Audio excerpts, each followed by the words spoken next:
Bienvenida o bienvenido a esta exploración. Hoy nos metemos de lleno en un documento, bastante denso. Son las alegaciones que ha presentado una asociación local contra un proyecto grande, un parque eólico en las Merindades de Burgos. Sí, exacto. Vamos a ver qué argumenta la Asociación Mesa Eólica Merindades de Burgos contra el Parque Ventura. El promotor es Tesera Energía 8 SLU. Vale. Y este documento es de abril de 2025. Y bueno, va dirigido a la subdelegación del gobierno en Burgos. Detalla un montón de objeciones, no solo al parque en sí, sino a toda la infraestructura que lleva asociada, sobre todo una línea eléctrica bastante larga. Entiendo. Nuestro objetivo hoy es sacar las claves de esta oposición, pero ojo, basándonos solo en lo que dice este escrito, en sus argumentos. Eso es. Es como una ventana, ¿no?, a las preocupaciones locales frente a un proyecto así. Venga, vamos a desgranarlo. El primer bloque gordo de alegaciones se agarra a algo que parece básico. Dicen que no se cumplen las reglas técnicas de la Junta de Castilla y León. Exacto. Las reglas para las líneas de alta tensión, las LAAT. Eso. La asociación dice, mira, la normativa de la Junta permite líneas aéreas, sí, pero solo en ciertos casos y con unas condiciones muy estrictas. Y argumentan que la línea que propone Ventura choca de frente con varias de esas condiciones. ¿La primera? La primera es el criterio número 1, viabilidad ambiental. Dicen que así, aérea, la línea causaría daños graves, incompatibles con conservar la zona. ¿Daños graves? ¿A qué se refieren? ¿Qué hay allí que sea tan valioso? Pues mencionan zonas ya reconocidas por su valor ecológico. Hablan de zonas de importancia para mamíferos, las CIN 50 y 53, y también un área importante para aves, la IVA 421, que es la de Sotoscueva o Joguareña. Ajá. Y lo curioso, o lo que ellos destacan, es que parece que el propio estudio de impacto ambiental del proyecto, el EA, ya admite que la línea afectaría zonas sensibles para aves planeadoras. Anda. O sea, que la propia documentación del promotor podría estar dándoles la razón, al menos en parte. ¿Qué más criterios técnicos señalan? Pues apuntan también al criterio número 4. Este tiene que ver con la longitud. La longitud de la línea. Sí. La línea aérea que quieren hacer mide 37,65 kilómetros. Pues bien, la norma de la Junta pone un límite máximo para líneas aéreas. 25 kilómetros. Ostras, 37 y pico frente a 25. Son casi 13 kilómetros más de lo permitido. Es bastante diferencia, ¿eh? Pues sí, es una diferencia notable. Y no es el único criterio que mencionan, también está el número 6. ¿Y ese qué dice? Este criterio busca minimizar el impacto.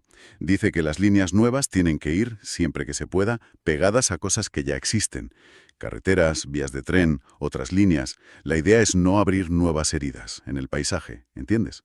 No fragmentar más. Exacto. Pues según la asociación, el trazado de Ventura ignora esto. Abre rutas nuevas por el monte. Y la justificación que da el promotor, dicen ellos, pues que no se ajusta a la realidad. Y la clave de todo esto, que ellos recalcan mucho, me imagino, es que estas no son sugerencias. No. Son reglas obligatorias en Castilla y León para poder autorizar un proyecto así. Justamente. Insisten en eso, que son condiciones vinculantes, que no son opcionales. Y si no se cumplen, pues argumentan que eso ya debería ser motivo para, como mínimo, cuestionar el proyecto tal cual está. Vale, esto está claro. Y nos lleva al segundo bloque, que este sí que suena, bastante serio. Hablan de que el proyecto se ha presentado troceado. ¿Qué quieren decir con eso? Pues quieren decir, o eso denuncian, que para la evaluación ambiental solo se ha presentado una parte de la infraestructura eléctrica, como si hubieran escondido el tamaño real. ¿Cómo? Mira, señalan que solo se evaluó el tramo de línea que va desde la subestación del parque, la SED Ventura, a otra subestación, la SED Briesa, unos 38 kilómetros. ¿Solo esos 38? Pero la luz tiene que llegar a la red general, ¿no? ¿Cómo? Ahí está la clave. Las alegaciones dicen que el propio promotor, en otros documentos del proyecto, y citan uno concreto, el anteproyecto de ejecución de la subestación eléctrica con pensadores síncronos, reconoce que hacen falta 2 tramos más. ¿2 tramos más? Sí, para poder conectar al final con la red de transporte de red eléctrica. Vaya. Y son tramos largos, suman mucho a esos 38 iniciales. Pues según lo que citan de ese anteproyecto, bastante sí. Habría un tramo desde Briesa hasta otra futura subestación, Benavieja, de 44 kilómetros. ¿44? Y luego, desde Benavieja hasta la conexión final en Astillero, otros 12 kilómetros. Si sumas todo... A ver, 38 más 44 son 82. Más 12 son 94 kilómetros, casi 95. Eso es más del doble, casi el triple de lo que dicen que se ha evaluado. Exactamente. Esa es la conclusión a la que llegan ellos. Argumentan que esta supuesta fragmentación, este troceo, impide totalmente valorar la magnitud real del proyecto y sus impactos acumulados. Claro. Piensa que esos 56 kilómetros extra que no se habrían evaluado, según ellos, cruzarían zonas tan delicadas como la cordillera Cantábrica, con una complejidad ambiental y de terreno enorme que ni se habría mirado en este proceso. Entiendo la gravedad. Si esto fuera así, ¿qué consecuencias legales tendría? ¿Se puede hacer eso? Pues ellos se apoyan mucho en la Ley de Evaluación Ambiental, la 21-2013. Dicen que su artículo 36.1 prohíbe, expresamente, trocear los proyectos para evitar una evaluación ambiental completa de todo. Ajá. Consideran que esto va contra los principios básicos de prevención y de evaluación integrada, e incluso citan sentencias del Tribunal Supremo que ya han tumbado proyectos por cosas parecidas, por fragmentación. Madre mía. Si se aceptara esta alegación, ¿qué impactos importantes se habrían quedado fuera del análisis? Pues la lista que dan es larga, ¿eh? Impactos territoriales y paisajísticos a una escala mucho mayor, claro. Impactos ecológicos en zonas que ni se han estudiado, como esa que mencionan de la cordillera Cantábrica. Claro. Más pérdidas de energía en una línea tan larga. Impactos acumulados con otros proyectos sobre la biodiversidad, las emisiones de CO2 de construir en zonas remotas y una afección mucho peor a corredores ecológicos y hábitat que son prioritarios. Su conclusión es que esta fragmentación invalida todo el análisis de alternativas y la evaluación de impactos acumulados que se haya hecho sobre los 38 kilómetros iniciales. Vale. Pasemos al tercer bloque, que se enfoca en la fauna y los espacios naturales. Este parece otro pilar fuerte de las alegaciones. Sin duda. Y aquí, fíjate qué curioso, vuelven a usar como argumento el propio estudio de impacto ambiental del proyecto. El EIA otra vez. Sí. Señalan que el propio EIA reconocería que el parque, una vez funcionando, tendrá impactos severos, permanentes e irreversibles sobre la fauna, principalmente por mortalidad directa de aves y murciélagos. Mortalidad. ¿Por qué causas? Choques. Sí, por choques contra los aerogeneradores y también contra los cables de la línea eléctrica. Y también por barotrauma. Barotrauma, ¿eso qué es? Es algo que afecta sobre todo a los murciélagos. Los cambios bruscos de presión del aire cerca de las palas, aunque no lleguen a chocar, les pueden causar daños internos mortales. Hemorragias, básicamente. Vaya. ¿Y se sabe qué especies concretas estarían en riesgo? Sí, y nombran algunas muy delicadas. Mencionan específicamente al milano real. El milano real está en peligro de extinción, ¿verdad? Exacto. Está catalogado así en España y tiene un plan de recuperación propio en Castilla y León. Argumentan que cualquier muerte añadida por el parque iría en contra de ese plan. Lógico. También nombran otras aves protegidas como el alimoque, el buitre leonado, y varios grupos de murciélagos, como los géneros Mayotis, Barbastela, Miniopterus, que están protegidos por directivas europeas y catálogos nacionales y autonómicos. El documento también alerta sobre la cercanía física del proyecto a espacios que ya están protegidos por ley, ¿no es así? Efectivamente, indican una cercanía que ellos consideran crítica. Por ejemplo, dicen que un aerogenerador, el Vent 01, estaría a solo 766 metros de una zona de especial conservación, la SEC Bosques del Valle de Mena. Una CEC designada por Europa. Eso es. Y la línea eléctrica pasaría solo 260 metros de otra SEC, la montaña oriental. Además de las CEC, mencionan las IVA. ¿Qué son y qué problema ven ahí? Las IVA son áreas importantes para la conservación de las aves y la biodiversidad. Las identifican los científicos por criterios internacionales. No siempre tienen una protección legal tan directa como una CEC o una CEPA. CEPA, Zona de Especial Protección para las Aves. Correcto. Pues el proyecto estaría sobre dos IVA. La número 33, Montes de la Peña, y la 421, Sotoscueva, Ojo Guareña. Y la crítica aquí es que el EIA, según ellos, le resta importancia al impacto en estas IVA, porque no son CEPA formalmente. Ah, vale. Pero dicen que eso ignora el valor ecológico real y la jurisprudencia europea, que dice que hay que proteger de facto los sitios que cumplen los criterios para ser JEPA, aunque la administración no haya terminado el papeleo. Entendido. Y ante todos estos impactos que describen como severos y la cercanía a zonas sensibles, ¿el proyecto propone algo para mitigarlo? ¿Hay medidas? Sí, proponen una serie de medidas, pero las alegaciones las despachan con bastante dureza, ¿eh? Las llaman genéricas, inadecuadas y carentes de base científica sólida. Por ejemplo, ¿Qué tipo de medidas? Pues hablan de posibles paradas de molinos según el tiempo o la época, poner cajas nido para pájaros y murciélagos, crear charcas artificiales. Incluso una propuesta un poco rara de construir un palomar para atraer palomas y así disuadir a otras aves, y poner postes para que se posen. Un palomar. Suena curioso, sí. ¿Y por qué dicen que no son adecuadas o suficientes? Por varias razones. Primero, que no se basan en estudios específicos de cómo se comporta la fauna allí, en esa zona, sino en protocolos generales. Vale. Ponen en duda, por ejemplo, el modelo matemático que usa el EIA para calcular cuántas aves morirán, el modelo de Band. Dicen que aplica una tasa de evitación del 99% sin datos locales que lo apoyen. El 99% de las aves esquivarían las palas. Suena mucho. A ellos también se lo parece, y señalan lo que ven como una contradicción enorme con los murciélagos. Dicen que el EIA afirma que, en principio, no se verán afectados, pero ojo, las propias escuchas del estudio detectaron una actividad altísima, 17.000 grabaciones de sonido de 16 tipos distintos de murciélagos en la zona. 17.000 registros. Y dicen que no les afecta. Choca un poco, sí. Exacto. Y lo interesante es cómo conectan esta crítica a las medidas. Dicen que estas medidas tan vagas no garantizan cumplir obligaciones legales clave. ¿Cómo cuáles? Pues citan el artículo 6.2 de la Directiva Hábitats de la UE, que obliga a evitar que se deterioren los hábitats y se moleste a las especies protegidas, y también la Ley Española de Patrimonio Natural y Biodiversidad, la 42/2007, sus artículos 57 y 61, que prohíben matar, capturar o molestar a propósito a las especies catalogadas, y también deteriorar sus lugares de cría o descanso. Entonces su argumento es que el proyecto, incluso con esas medidas tan genéricas, seguiría saltándose estas leyes. Ese es el punto central.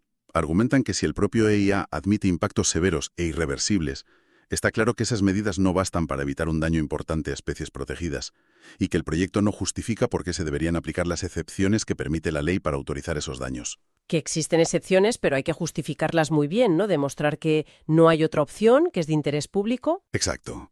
Tienes que demostrar que no hay alternativas menos dañinas y que hay razones imperiosas de interés público superior.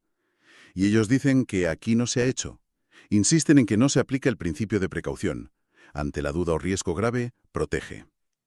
Y vuelven a la carga con la falta de una evaluación seria de los impactos acumulados, sumando este parque a los que ya hay o se planean cerca. Vale. Su conclusión en este punto es tajante. El proyecto no cumple las leyes de protección de la biodiversidad. Cambiamos un poco de tema con el cuarto bloque. Aquí meten un factor diferente, pero clave: el rechazo social y el conflicto territorial. Sí, le dan mucha importancia a lo que llaman un rechazo generalizado en la zona. Y no solo lo dicen, aportan pruebas.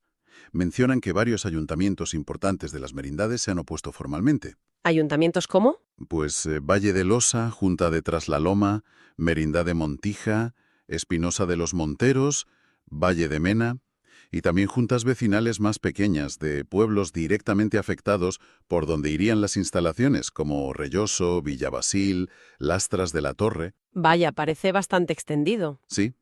Y incluso, para ilustrarlo, hacen referencia a una noticia del Diario de Burgos de febrero de 2025 que hablaba de esta oposición. Y argumentan que esta oposición no es un capricho, sino que responde a una preocupación real por el impacto en un territorio que ellos describen como de mucho valor, ambiental, paisajístico, cultural. Justamente. Critican que el estudio de impacto ambiental, el EIA, pasa de puntillas sobre esta contestación social e institucional, que no la analiza en serio. ¿Y a qué creen que se debe ese rechazo? Lo vinculan a una sensación de saturación. Dicen que ya hay muchos parques eólicos en la comarca, citan la SIA 1 y 2, Montija, Soba, y que la gente siente que estos megaproyectos amenazan su forma de vida rural, la ganadería, el turismo de naturaleza que está creciendo allí y la propia identidad de las merindades. Entiendo, es una percepción de amenaza al modelo de desarrollo local. Eso es. Y consideran que ignorar esta oposición va contra leyes importantes, como la Ley 27/2006 de participación pública en temas ambientales y la propia Ley de Evaluación Ambiental, que obliga a tener en cuenta las alegaciones. E incluso plantean una cuestión de justicia territorial, ¿no? ¿Es justo concentrar estos impactos en zonas rurales con mucho valor natural y en contra de lo que quieren sus habitantes? Es una pregunta relevante, desde luego. Pasamos al quinto bloque. Este se centra en otro tipo de protección del terreno. Los montes de utilidad pública, los MUP. Sí, aquí denuncian lo que llaman una ocupación masiva y persistente de estos montes. Protegidos dan una lista de hasta 12 montes de utilidad pública distintos. 12 MUP afectados. Al menos 12, sí, con nombres como Las Callejas, Peña Mayor, Edilla, Lunada. Dicen que se verían afectados por los molinos, la subestación, los caminos nuevos que hay que abrir, las zanjas para los cables. ¿Y qué tienen de especial estos montes de utilidad pública? ¿Por qué es grave que se ocupen? Tienen una protección legal muy fuerte. Son montes que están en un catálogo oficial porque son importantes para el medio ambiente, para proteger el suelo, por su paisaje o por razones sociales. La ley de montes, tanto la estatal como la de Castilla y León, les da un régimen especial. Son como bienes públicos. Exacto, son dominio público. No se pueden embargar, no prescriben, y si quieres usarlos para algo que no sea forestal, como un parque eólico, necesitas una concesión administrativa muy específica. ¿Y para dar esa concesión? Pues es imprescindible un informe favorable del órgano forestal, que diga que ese uso, el parque eólico, es compatible con los valores por los que se protegió el monte, que no los va a dañar. ¿Y existe ese informe aquí? ¿Se ha comprobado esa compatibilidad? Según las alegaciones, no. Dicen rotundamente que en el expediente no hay ningún informe de la Administración Forestal que dé el visto bueno a esa compatibilidad, y su conclusión es clara, viendo el tamaño de la ocupación, cuánto ocupan, la intensidad, que es para siempre, y cómo fragmentan el monte, pues que es incompatible con la utilidad pública de esos MOP. Pero además de la ocupación general de los MUP, señalan un impacto muy concreto dentro de este bloque, ¿verdad? Sí, un impacto que les preocupa mucho y que afecta a un recurso forestal muy específico, las fuentes semilleras. Fuentes semilleras. ¿Qué son? Son grupos de árboles autóctonos, hablan de rebollos, acebos, robles albares, que han sido seleccionados y catalogados oficialmente porque tienen una genética excelente. Son como los padres de alta calidad para conseguir semillas buenas. Ah, vale, para conservar la especie y para repoblar. Justo. Son clave para eso, y están protegidas por un Real Decreto específico, el 2892-2003. ¿Y cómo les afecta el proyecto? Pues indican que varias torres de la línea eléctrica, según los planos que han visto, caerían justo dentro del área delimitada de estas fuentes semilleras protegidas. Dan hasta los números de los apoyos afectados, del AP89 al AP99 y luego del AP116 al AP124 más o menos. Dentro de las zonas protegidas para recoger semilla. Eso dicen. Y critican que el EEA no evalúa este impacto concreto sobre un recurso genético forestal que está protegido por ley y que tampoco propone medidas para evitarlo o compensarlo, como si no existiera el problema. Entendido. Bueno, hemos visto ya los grandes bloques técnicos, la fragmentación, fauna y espacios protegidos, el rechazo social, los montes públicos. ¿Cómo cierra la asociación su escrito de alegaciones? Pues la conclusión es básicamente un resumen de todo esto. Vuelven a insistir en los incumplimientos técnicos de las normas de la Junta, en la supuesta fragmentación ilegal del proyecto, en que las medidas para proteger la fauna y los espacios naturales, CEC, IVA, son insuficientes. ¿Recalcan todo lo anterior? Sí, recalcan también la falta de atención al rechazo social e institucional y la afección grave e incompatible a los montes de utilidad pública y a esas fuentes semilleras tan importantes. Juntan todas las piezas. Y con toda esa argumentación sobre la mesa, ¿qué es lo que piden finalmente a la subdelegación del Gobierno? ¿Cuál es su solicitud concreta? La petición es muy clara y muy contundente. Piden que, viendo todas estas presuntas irregularidades e impactos negativos que han expuesto, se emita una declaración de impacto ambiental, una DIA, que sea desfavorable para el proyecto del Parque Ventura y toda su infraestructura. Una DIA desfavorable. Exacto. Y que, como consecuencia lógica, se rechacen las solicitudes de autorización que ha presentado el promotor para poder construirlo. Que no se autorice el proyecto.